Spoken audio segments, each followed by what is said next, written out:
Hello believe learning institute family, कैसे हैं आप सब। होप सो आप सब बढ़िया हैं। माई सेल्फ प्रोफेसर रेशमा देवानी। हम लोगों ने 12th रिवीजन सीरीज चालू की है, जिसमें हम 12th ओसीएम अभी पढ़ रहे हैं, जिसमें रिवीजन वीडियोस में डाल रही हूँ चैप्टर 3 एंटरप्रेन्योरशिप डेवलपमेंट। हम एक टॉपिक कल तक के कवर कर चुके हैं, जिसके मैंने 2 वीडियोस अपलोड किए हैं। हमने टॉपिक पढ़ा है कैरेक्टरिस्टिक्स ऑफ एंटरप्रेन्योर। मैंने आपको पहले भी बताया है कैरेक्टरिस्टिक्स, फंक्शन एंड क्वालिटी, ये 3 क्वेश्चन आप पढ़ेंगे तो ये चैप्टर खत्म। उसी में से मिला के पूरा चैप्टर कवर होता है।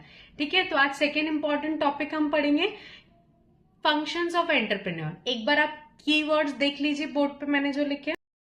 ये देखिए, हमारा टॉपिक है फंक्शंस ऑफ एंटरप्रेन्योर, जिसके ये हेड पॉइंट्स हैं। हेड पॉइंट्स क्या क्या है, फंक्शन ऑफ एंटरप्रेन्योर्स क्या क्या है, innovation, determination of objective, development of market, new technology, good relation, organising fund, taking decision. ये 1 बाय 1 हम की पॉइंट्स के साथ मैं रीड करूंगी और आपको एक्सप्लेन करती हूँ। जिसको स्क्रीनशॉट लेना है आप ले सकते हैं। वैसे यूट्यूब के पोस्ट में जाके आप हेड पॉइंट्स का पिक और कीवर्ड्स जो टेक्स्ट बुक से मैंने अंडरलाइन करे उसका पोस्ट आप देख सकते हैं। फिर भी अगर आपकी इच्छा है तो आप स्क्रीनशॉट ले सकते हैं। चलिए एक क्विक रिवीजन देखते हैं। कल क्या पढ़ा था, कैरेक्टरिस्टिक्स ऑफ एंटरप्रेन्योर। क्या पढ़ाया था मैंने आपको, intellectual capability, future vision, future का सोचना आना चाहिए, हार्ड वर्किंग होना जरूरी है एंटरप्रेन्योर ने, technical knowledge, basic technical knowledge होना चाहिए, कम्युनिकेशन स्किल। एक एंटरप्रेन्योर को बहुत सारे लोगों के साथ डील करना होता है, तो उसको कम्युनिकेशन स्किल्स आना चाहिए ताकि रिलेशन अच्छे मेंटेन कर सके। हाईली ऑप्टिमिस्टिक, एक पॉजिटिविटी रहनी चाहिए एंटरप्रेन्योर में कि पॉजिटिव एटीट्यूड रहेगा तो वो बिजनेस को सरवाइव कर सकता है। Risk bearing capacity, balance risk लेना जरूरी है। सेल्फ कॉन्फिडेंस, बिजनेसमैन एंटरप्रेन्योर को खुद पे भरोसा होना चाहिए। ये हमारा कल का टॉपिक था। अभी आज के अगर आप टॉपिक देखोगे फंक्शंस ऑफ एंटरप्रेन्योर में, तो कुछ कुछ हेड पॉइंट्स आपको मैच दिखेंगे। हम तीनों टॉपिक पढ़ लें, फिर मैं आपको कंपैरिजन में लिख के दिखाऊंगी। आप एक बेस बनाइए कैरेक्टरिस्टिक्स, उससे रिलेटेड ही फंक्शन, उससे रिलेटेड ही कुछ पॉइंट्स आपकी क्वालिटी के बनेंगे। तो ऐसे पढ़ना है ये चैप्टर। अब मैं हेड पॉइंट्स रीड करके आपको समझाती हूँ। टेक्स्ट बुक बेस ले रही हूं मैं, जो नए हैं उनको बता दूं, मेरे पास टेक्स्ट बुक है, टेक्स्ट बुक बेस लेके हम पढ़ाई कर रहे हैं। ठीक है, इनोवेशन पहला पॉइंट, कल भी पढ़ा था। इनोवेटिव होना चाहिए एक एंटरप्रेन्योर में, इनोवेशन होना चाहिए। इनोवेशन मतलब क्या होना चाहिए, आपने या तो नया प्रोडक्ट इन्वेंट कीजिए, और एग्जिस्टिंग जो आपने प्रोडक्ट इन्वेंट किया है जो चल रहा है मार्केट में, उसमें भी आपको चेंजेस लाना जरूरी है। जैसे मेरी बात, मैं बचपन से डेयरी मिल्क खा रही हूँ, बट डेयरी मिल्क की पैकेजिंग मैंने सिंस अपने बचपन से टिल डेट तक के चेंज होते हुए देखी है। पहले एक छोटी सी डेयरी मिल्क आती थी 10 रुपए की, जिसमें छोटे छोटे बॉक्सेस बने होते थे, वो आती थी 5 और 10 रुपए की। आज सिल्क से लेकर एलमंड से लेकर अलग अलग टाइप की आ रही। डेयरी मिल्क कंपनी ब्रांड है, फिर भी वो चेंजेस कर रहे हैं। जॉनसन एंड जॉनसन्स बच्चों में फेमस है, हिमालय, चेंजेस करके वो मार्केट में लेके आते हैं क्योंकि कंज्यूमर्स को चेंज पसंद है। तो इनोवेशन का मतलब क्या होता है, एंटरप्रेन्योर बेसिकली इनोवेटर होता है, वो इंट्रोड्यूस करता है न्यू कॉम्बिनेशन। एंटरप्रेन्योर क्या करता है, जो हमारे सामने रिसोर्सेज अवेलेबल है उसका ही तो कुछ कॉम्बिनेशन बना के लेके आता है, न्यू प्रोडक्ट लाता है, इंट्रोड्यूस न्यू प्रोडक्ट और ब्रिंग्स चेंजेस। या तो एग्जिस्टिंग जो उसका प्रोडक्ट है उसमें चेंजेस लाता है, नेसेसरी है चेंजेस लाने, क्योंकि मार्केट में कस्टमर कंज्यूमर को चेंजेस पसंद है। Next point, determination of objective.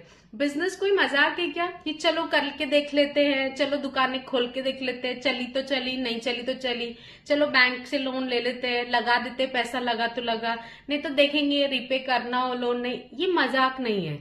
Determination of objective मतलब एंटरप्रेन्योर का गोल सेट होना चाहिए कि मैं कैसे बिजनेस स्टार्ट करूंगा, क्या प्रॉफिट मैं एक्सपेक्ट करता हूं, कितने टाइम तक के मेरे को पेशेंस रखना पड़ेगा, बिजनेस चलेगा, फिर कैसे मैं अपने बिजनेस को और आगे बढ़ाऊंगा। तो गोल्स एंड ऑब्जेक्टिव उसको डिटरमाइन करने होते हैं। तो डिटर्मिनेशन ऑफ ऑब्जेक्टिव मतलब डिटरमाइन एम्स एंड ऑब्जेक्टिव, क्या एक्सपेक्ट करते हैं, कैसा बिजनेस आप स्टार्ट करेंगे। 2 टाइप के ऑब्जेक्टिव हो गए, primary and secondary. Primary basic objective क्या होता है, जब हम बिजनेस चालू कर लेते हैं, सरवाइव कर ले, दुकान का किराया निकल जाए, एम्प्लॉयज को पैसा दे पाऊं, इतना बेसिक प्रॉफिट हो, दाल चावल का पैसा मेरा निकल जाए। पहले दिन से ये एक्सपेक्ट नहीं किया जाता है कि लाखों कमाऊंगा, मर्सिडीज में घूमूंगा, ऐसा नहीं, फॉरेन ट्रिप पे जाऊंगा। प्राइमरी ऑब्जेक्टिव, पहले शुरू में प्राइमरी ऑब्जेक्टिव्स होते हैं कि बिजनेस का कॉस्ट निकल जाए, खर्चा निकल जाए, थोड़ा बेसिक प्रॉफिट हो। सेकेंडरी ऑब्जेक्टिव होते कि हाँ बिजनेस बढ़ाना है, ज्यादा प्रॉफिट खोलना है, एक दुकान से 4 दुकान करनी है, फ्रेंचाइजीज खोलनी है, ये होते हैं सेकेंडरी ऑब्जेक्टिव्स।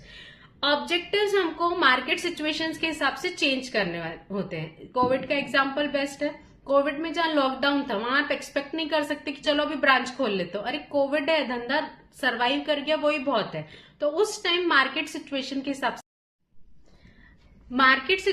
हिसाब से कोविड का एग्जांपल बता रही थी मैं। कोविड में अगर आपने एक्सपेक्ट किया था, मार्च में आया था अराउंड कोविड, आपने एक्सपेक्ट किया था कि अभी अप्रैल में मैं न्यू फाइनेंशियल ईयर में ब्रांच ओपन करूंगा, बट गोल्स एंड ऑब्जेक्टिव अच्छी बात, बट अगर कोविड मार्च में आ गया, पता चल रहा है कि लॉकडाउन लगेगा, फिर भी नहीं मेरे को तो गोल को स्टिक रहना है, देख बेवकूफी है। ठीक है, मार्केट सिचुएशन के हिसाब से आपको गोल्स एंड ऑब्जेक्टिव डिसाइड करने होते हैं। ठीक है, third point, development of market. नया नया मार्केट आपको सर्च करना है। आजकल तो बहुत अपॉर्चुनिटी है, आप अपनी दुकान को दुनिया भर में मशहूर कर सकते हो इंटरनेट डिजिटल के थ्रू, क्योंकि डिजिटल इरा है।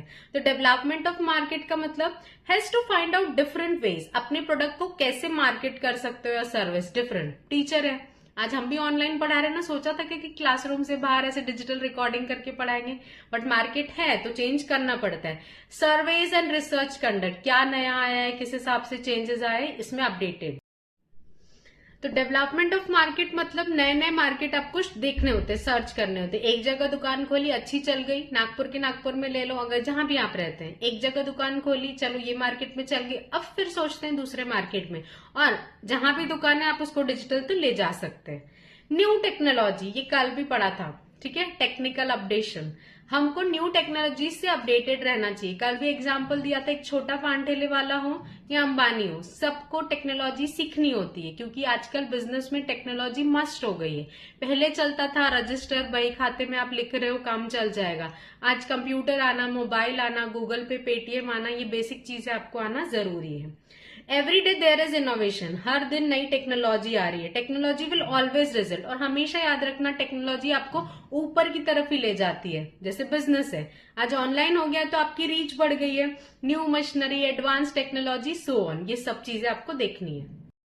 हमने 4 पॉइंट्स पढ़े अब तक। इनोवेशन मतलब इनोवेशन लाना जरूरी है, या तो नया प्रोडक्ट लाओ या एग्जिस्टिंग को चेंज करो। Determination of objective, goals and objectives होना चाहिए, प्राइमरी एंड सेकेंडरी, 2 टाइप के ऑब्जेक्टिव। डेवलपमेंट ऑफ मार्केट, नए नए मार्केट आपको सर्च करना है, नई नई मार्केटिंग टेक्नोलॉजीज, जिससे आपका प्रोडक्ट ज्यादा से ज्यादा कस्टमर्स तक के पहुंच सके। न्यू टेक्नोलॉजी, हर दिन हर टाइम नई नई चीजें आती जा रही है, इन्वेंट होती जा रही है, तो उन चीजों से अपडेटेड रहे। आपसे एक्सपेक्ट नहीं किया जा रहा है कि आप प्रो रहे, कि हर चीज आपको बहुत अच्छे से आए, बट बेसिक नॉलेज आपको होना जरूरी है। फिफ्थ, गुड रिलेशन, ये कल भी पढ़ा था, कम्युनिकेशन स्किल से रिलेटेड है।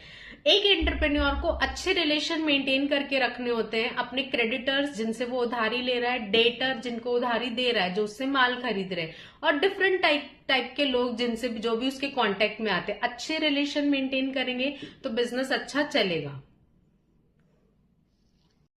अब आपकी टेक्स्ट बुक में देख लेते क्या लिखा है। Good relation, maintain healthy working atmosphere. सबसे पहले तो आप जिस ऑर्गेनाइजेशन में काम कर रहे हैं, जो भी आपकी ऑर्गेनाइजेशन है, जो बिजनेस है, आपका ऑफिस है, दुकान है, फैक्ट्री है, जो भी एम्प्लॉयज है, जो भी वहां लोग काम कर सकते हैं, सबसे पहली चीज तो उनसे अच्छे से बिहेव करना है, क्योंकि एम्प्लॉयज है तो बिजनेस है। Efficient relation between subordinate and superior, जो ऊंचा है सबऑर्डिनेट, सपोज मैनेजर, नीचे वाले जो उसके अंडर काम कर रहे हैं एम्प्लॉयज, एग्जीक्यूटिव, हम ऐसे टशन में रहे कि मैं तो बड़ा हूं, मैं तो बॉस हूं, मैं तो मैनेजर हूं, मेरी तो सब सुनेंगे। आज के जमाने में नहीं वो हिसाब चलता है, हर किसी को अपनी सेल्फ रिस्पेक्ट प्यारी है। आप अगर बदतमीजी करेंगे, आप अपने एम्प्लॉयज को अच्छे से नहीं रखेंगे, वो काम छोड़ के चले जाएंगे, और बिना एम्प्लॉयज के कोई धंधा, कोई बिजनेस नहीं चला सकते। तो कोऑर्डिनेशन प्रॉपर रखना है एम्प्लॉयज के बीच में, जहां जरूरी है वहां स्ट्रिक्ट, जहां जरूरी है वहां नॉर्मल से काम हो सकता है, अच्छा बिहेव करके हो सकता है, तो वो सब चीजें आपको मेंटेन।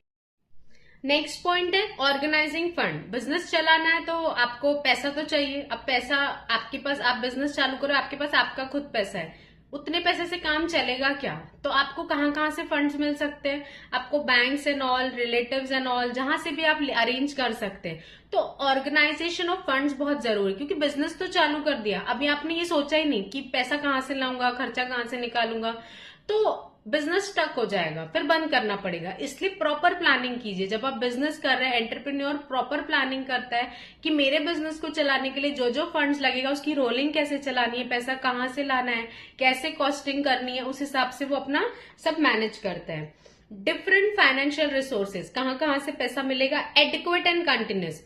आज 1 लाख रुपए, कल आपके पास 1 रुपए भी नहीं, ऐसा नहीं, कंटिन्यूस होना चाहिए, जितनी जरूरत और कंटिन्यूस फ्लो ऑफ फंड्स होना चाहिए। गुड एंड ऑनेस्ट रिलेशन, जो आपके धंधे में पैसा लगा रहे हैं, जो आपके बिजनेस में पैसा लगा रहे हैं, जो आपके धंधे में पैसा लगा रहे हैं, कौन लगाते हैं? एक तो आप खुद पैसा लगाते हैं, उसके बाद बैंक से लोन लेते हैं। इतना बेसिक आपको समझता है। अगर अभी आपने एसपी पढ़ा होगा तो उसमें हम देखते हैं कि कंपनी के शेयर्स में, आजकल शेयर मार्केट का नॉलेज ऑलमोस्ट सबको होता है, फिर भी नहीं तो सिंपल है, कोई कंपनी चालू करते हैं, उसमें हम शेयर होल्डर्स से पैसा लेते हैं, तो वो भी हमारे इन्वेस्टर्स होते हैं। तो इन इन्वेस्टर्स के साथ अच्छे रिलेशन रखिए, क्योंकि ये आपके बिजनेस में पैसा लगा रहे तभी आपका बिजनेस, और जितना बड़ा होना है उसमें आपको बैंक्स और इन्वेस्टर्स की जरूरत पड़ती है। तो अच्छे रिलेशन मेंटेन करने, ऑनेस्ट, बिल्कुल ईमानदारी से पैसा ले तो टाइम से रिपेमेंट करे, प्रॉफिट हो तो उनको बताए, चोरी चकारी नहीं करे, ठीक है। And the last one, taking decision. Entrepreneur और डिसीजन मेकिंग आना ही चाहिए। कुछ भी डिसीजन मेकिंग नहीं, balance decision making, timely. Decision बहुत अच्छा लिया बट बहुत अरसे बाद लिया, कोई काम का नहीं। जब अपॉर्चुनिटी है तब डिसीजन लेना आपको आना चाहिए। तो हमने क्या क्या पढ़ा? Innovation, determination of objective, development of market, new technology, good relation, organising fund, taking decision. एक एक कीवर्ड बता देती हूँ। इनोवेशन, चेंजेस लाना जरूरी है। Determination of objective, goals and objectives होना चाहिए एंटरप्रेन्योर के। डेवलपमेंट ऑफ मार्केट, नए नए मार्केट आपको सर्च करना चाहिए। न्यू टेक्नोलॉजी, दिन ब दिन नई नई टेक्नोलॉजीज आ रही है, अपडेटेड रहना आपको जरूरी है। गुड रिलेशन, जो भी लोग आपके बिजनेस में इन्वेस्ट कर रहे हैं, जो भी आपके एम्प्लॉयज आपके लिए काम कर रहे हैं, सबके साथ अच्छे रिलेशन रखिए तो बिजनेस स्मूथ चलता है। ऑर्गेनाइजिंग फंड, बिजनेस में कंटिन्यूस और एडिक्वेट, कंटिन्यूसली फंड्स रहना जरूरी, एडिक्वेट, जितनी जरूरत उतने पैसे रहना जरूरी है, तभी धंधा अच्छे से चल पाएगा। लास्ट वन, टेकिंग डिसीजन, अच्छे से वाइज डिसीजन, समझदारी से टाइमली एंड करेक्ट डिसीजन लेना जरूरी है। प्रोज एंड कॉन्स के साथ क्या हो सकता है क्या नहीं। ये टॉपिक खत्म हुआ। Thank you.